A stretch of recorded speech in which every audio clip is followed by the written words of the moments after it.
Good morning, everyone. I'm Carol McNeil. And I'm Evan Sullivan. Welcome to CBC News Sunday.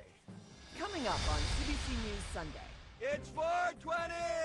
Celebrate your freedom! Vancouver's Marc Emery is the self-proclaimed worldwide leader of marijuana culture. He admits to selling millions of seeds per year into the United States. They say these things as if that's a crime. Will Canada hand him over to the U.S., even though the Canadian authorities practically ignored his activities and taxed his profits from selling marijuana seeds? I consider myself one of the leading citizens of this country who's only made contributions and never asked for anything back. Good morning, everybody. Good morning, everyone, and good morning to you. Great character this morning as someone who's really about to be at the heart of a the drug battle. Exactly, and tomorrow the U.S. war on drugs comes to Canada. The Americans are coming after one of their most wanted alleged drug traffickers. He's Marc Emery of Vancouver. The Americans want him extradited on marijuana-related charges. They say he's the #1 seller of marijuana seeds into the U.S. Emery doesn't deny those charges, but he does deny he's a criminal. This morning, a feature interview with the man they call Canada's Prince of Pot. Okay, so how would you describe this? Well, this is the citadel of all things cannabis. This is the epicenter of the cannabis culture. Many people come on pilgrimages around the world to come and visit the place. If Marc Emery is a drug dealer, he certainly doesn't operate in the shadows. He's a promoter and a salesman. His product? All things related to marijuana. These are what you call bongs. A bong is a word that derived in the 1920s from the opium gong. So all these things are made of marijuana. Marc Emery is also a political activist. He's the leader of the BC Marijuana Party. His store also serves as his headquarters. In the back, there's a lounge for people who want to smoke up. You just have to be over 18 and pay $5 an hour.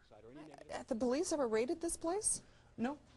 No. No. Would they be able to? I mean, well, we don't sell any marijuana.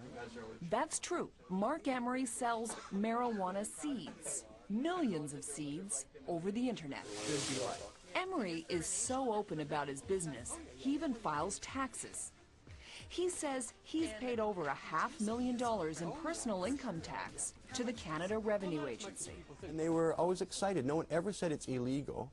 They did remark that I was the only person they have ever met in Canada at the Income Tax Department who ever put marijuana vendor of any kind, let alone marijuana seed vendor. So I asked them, does anybody else ever declare their income from marijuana-related activity? And they said, no, nobody has ever done that. You're the only person, right, who's ever done that. So my transparency and my being a good Canadian citizen, a patriot, I think. I mean, I consider myself one of the leading citizens of this country who's only made contributions and never asked for anything back.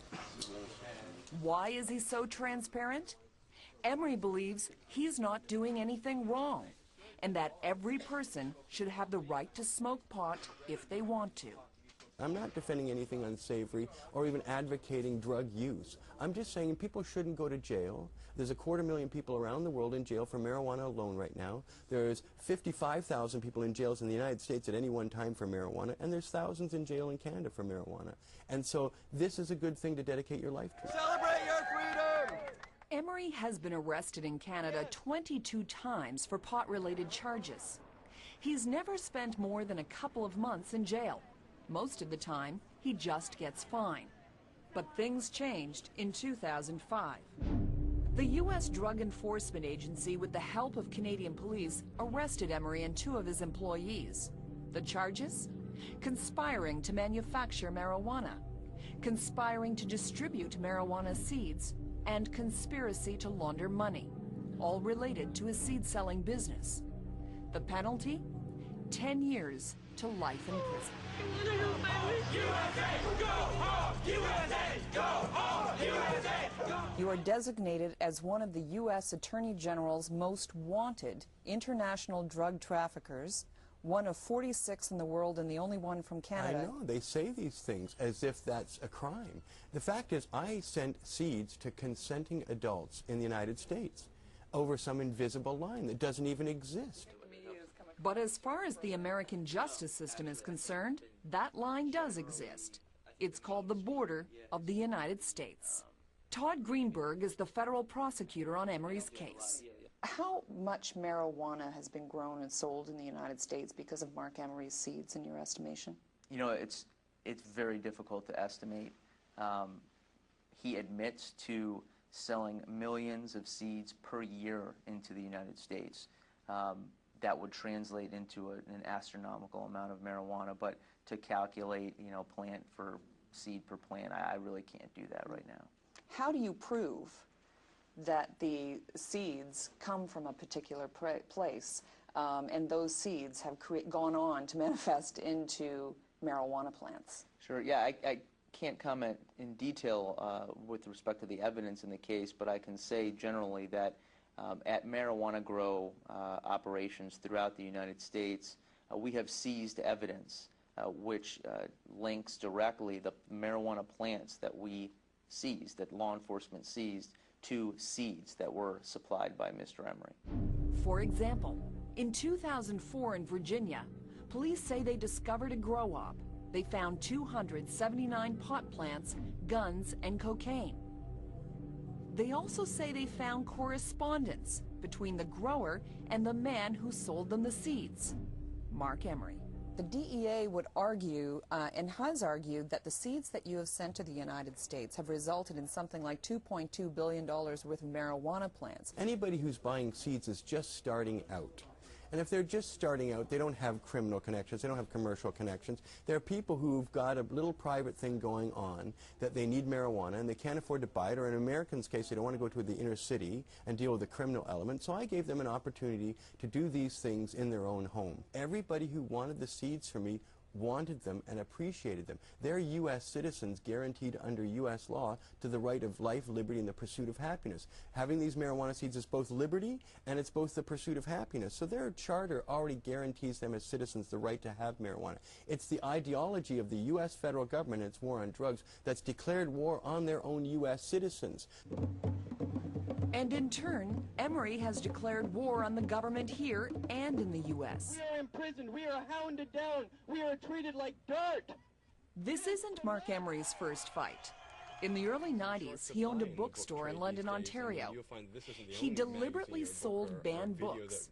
He deliberately opened his shop on a Sunday when that was against the law. And he deliberately sold a record the Canadian government had banned for obscenity. 2 Live Crews, Nasty as I Wanna Be. What is it about you that goes after all of these issues and puts yourself on the line in this way, wants to be arrested and wants to go head-to-head with the government? All the issues I've ever been involved with are about people going to jail for unjust laws. And in 1979, I read a book called Atlas Shrugged by Ayn Rand, and it's changed my entire life since, and I'm very grateful it did, because in 29 years I've been waging sometimes a lonely one-man campaign to remedy the degree of interference in our personal lives to the degree that they put us in jail if we choose these choices of smoking marijuana or opening our stores on Sunday. I mean, I went to jail for opening my store on Sunday. So you have to choose what direction you're going to go in, and then you have to realize that it is still a revolution, this idea of not putting people in jail for their lifestyle choices. We've had to get homosexuals these rights after hundreds of years of persecution. We've had women being persecuted as witches and various things in the past before they were even given the right to vote. And now we're at a point in our history in this country where the pot people are being jailed. And in fact, we're looking at laws that are even more severe coming up with this conservative government.